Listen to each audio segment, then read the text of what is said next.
Parah, parah, parah, parah. Gua nggak bisa stop unboxing HP-HP Xiaomi. Bener-bener udah jadi candu. Termaksud ini. Yuk, gua kasih tahu separah apa ini HP.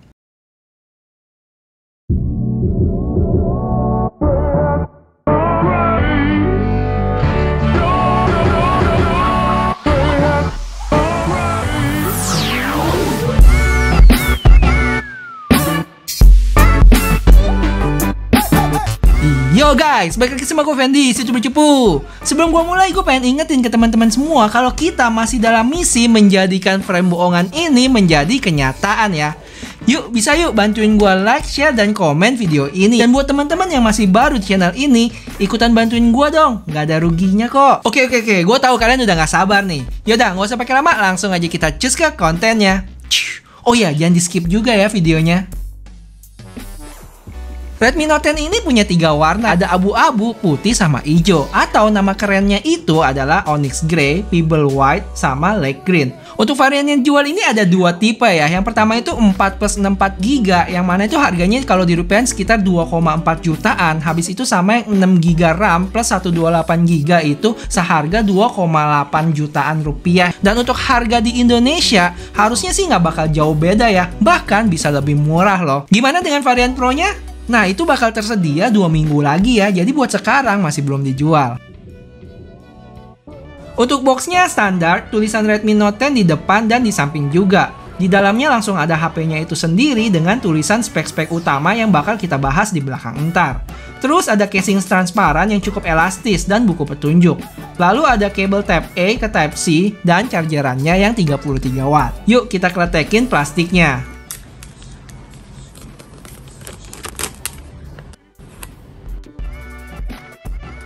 Saat gue nyalain udah disambut dengan MIUI 12 berbasis Android 11. Ingat ya, MIUI 12 bukan yang 12.5. Pas gue cek, storage-nya juga udah kemakan 20GB dari total 128GB punya gue. Untuk skor Antutu dia dapat 241.000, Geekbench-nya itu 543 single core dan 1637 multi core. Desain belakangnya kelihatan cukup premium ya, udah kayak HP-HP flagship Xiaomi lainnya loh. Nah, di sini kalian lihat deh, gue sejajarin sama Mi 11 nggak jauh beda kan. Terus kamera bumpnya ada di kiri atas dan nggak terlalu tebel ini. Belakangnya cukup glossy gitu. Sayangnya bakal banyak sidik jari nempel di sini. Cuman ya kalian tinggal pakein casing aja, bakal aman sih. Untuk frame-nya gue lihat dari bahan plastik, cuman serius deh, ini kesan premiumnya dapat banget di HP ini. Untuk bagian depannya dilengkapi dengan layar AMOLED 6,43 inch dot display. Udah dapat screen protector bawaan juga, kayak biasa. Dan kalau gue genggam di sini cukup ringan ya, sekitar 178 gram dan tipis juga loh. Di atas dia ada mikrofon, AR blaster, dan speaker. Di bawah 3,5 mili jack, mic, USB-C, dan speaker lagi. Jadi dual speaker. Sebelah kanan ada tombol volume dan power button yang merangkap sebagai fingerprint. Dan yang menarik, tombolnya itu timbul ke atas ya, bukan melengkung ke dalam. Lebih oke sih menurut gua yang kayak begini. Dan terakhir di sebelah kiri cuma ada SIM card slot yang mana udah dual SIM sama micro SD yang support up to 512GB. Santai, istirahat dulu bentar. Udah di like kan? Nggak di skip juga kan? Asik. Yaudah lanjut kita ke spesifikasinya. Dari sisi layar, kayak yang gue udah sempat bilang, dia itu AMOLED 6,43 inch Full HD Plus dengan dot display. Refresh rate-nya itu masih 60Hz ya, dengan tingkat kecerahan 1100 nits. Dan karena ini AMOLED, dia itu ada fitur Always On Display. Ayo gimana, ngiler nggak kalian? Dari sisi performance, dia udah dipersenjatai oleh Snapdragon 678 dengan pabrikan 11 nanometer, LPDDR4X dengan UFS 2.2. Untuk baterainya 5000 mAh. Wah, lumayan gede ya. Yang support fast charging 33 watt. Dan Xiaomi ngeklaim kalau dia itu bisa penuhin 50% dalam waktu 25 menit loh. Sedangkan dari sisi kamera, dia punya 4 kamera belakang. Di antaranya dia punya 48 megapiksel main kamera, 8 megapiksel ultra wide, 2 megapiksel makro dan depth. Untuk kamera depannya dia punya 13 megapiksel. Untuk spek lainnya itu dia udah ada IP rating loh dengan IP53. Habis itu dual speaker sama fingerprint sensor. Dan HP ini nggak ada NFC dan bukan HP 5G. Berikut adalah hasil suara dari speakernya.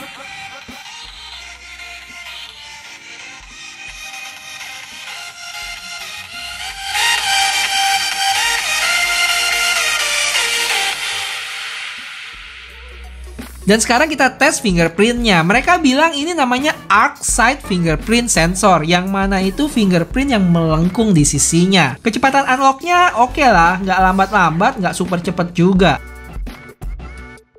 Lanjut kita ke tes gaming. Yang pertama gue coba Genshin Impact dengan settingan iseng. Gue coba rata kanan ya, 60 fps. Dengan motion blurnya itu dimatiin. Berasa patah-patah sih, tapi sebenarnya masih bisa dimainin. Walaupun gue berasa 60 fps-nya nggak dapet. Dan setelah 5 menitan main, mulai panas. Dan cukup lag sih, nggak bisa dimainin menurut gue. Tapi ini wajar ya, orang HP-HP flagship juga banyak yang nggak kuat kok. Habis itu gue ganti ke settingan defaultnya yaitu low. Dan demamnya udah mulai turun, jadi anget. Terus udah bisa dimainin sih, walaupun masih ada frame drop.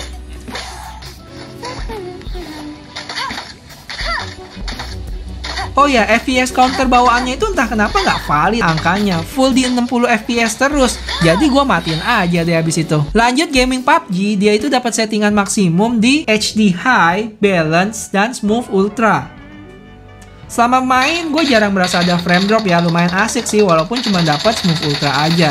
Gyro-nya gue bilang lumayan ya, kalian bisa lihat nih. Untuk suhu, anget-anget doang lah. Dan gue main selama 15 menitan dan baterainya berkurang 5%. Untuk kamera apps-nya standar, dia itu ada Pro Mode yang mana bisa shoot in RAW juga. Habis itu ada video, foto, portrait, night mode, timelapse, slow mo, dan lain-lain. Untuk resolusi video kamera belakangnya maksimal 4K 30 fps dan resolusi video kamera depannya 1080p 30 fps. Yaudah, langsung aja kita lihat nih hasil foto dan videonya. Check it out. Yo guys, sekarang gue lagi coba kamera depannya si Redmi Note 10 nih, gimana menurut kalian? Ini resolusi di 1080p 30 fps. Gue lagi di daerah Clarky nih. Biasa ambil timelapse dulu dah. Oke, cus. Dan ini resolusi 4K 30 fps. Udah mentok ya, dia nggak ada 4K 60 fps nih. Kayaknya stabilizationnya mati nih di sini. Kelihatan getar ya. Oke, sekarang gue coba 1080p 30 fps. Nah, ini mending nih, stabilizationnya jalan nih, gak terlalu patah-patah goyang gitu. Gue coba lari dikit ya.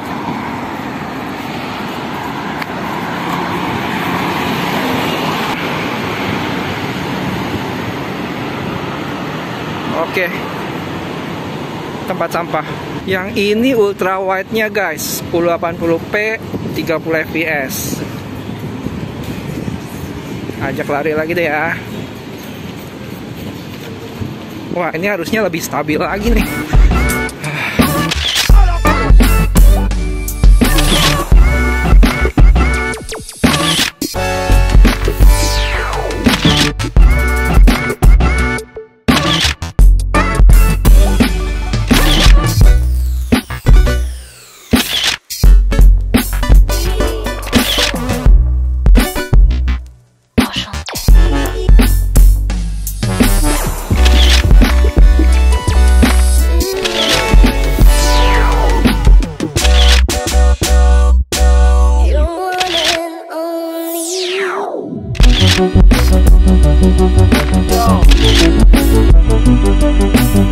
Yo guys, sekarang kita tes low light-nya nih. Kamera depan udah gelap tapi ada lampu-lampu di atas dikit nih. Cuman lumayan low light sih.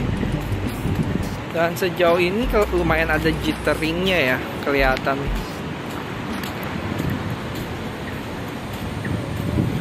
Dan ini adalah kamera belakangnya guys, 1080p 30 fps ya.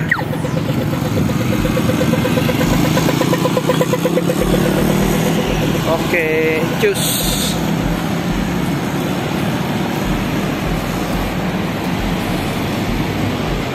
Gue coba lari dulu dikit ya.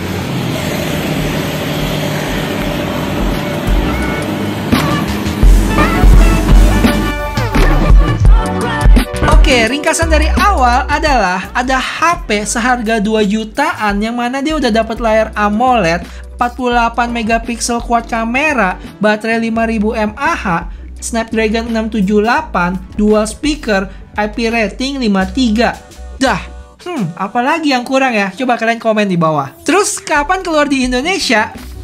Biasanya sih sekitar 2 minggu atau sebulanan setelah yang global keluar. Jadi kemungkinan kalau nggak akhir bulan ini ya bulan depan. Buat pastinya kalian bisa tanya ke Koko Alvinse, oke? Iya, gue tahu mirip gue kan? Iya. Yaudah guys, sekarang giliran kalian buat bantuin gue menyelesaikan misi kita. Karena tanpa kalian, gue cuman butiran cupu, Yuk, bisa yuk. Dan follow juga IG youtuber.cupu ya. Karena di sana gue ada share hasil story-story dari HP ini. Terakhir, kalian komen ya, apalagi yang kalian pengen lihat dari HP ini. Oke, sampai ketemu di video selanjutnya. Bye-bye. Yaudah, nggak usah pakai lama, langsung aja kita cus ke kontennya. Oh ya, satu lagi, jangan lupa di skip ya videonya.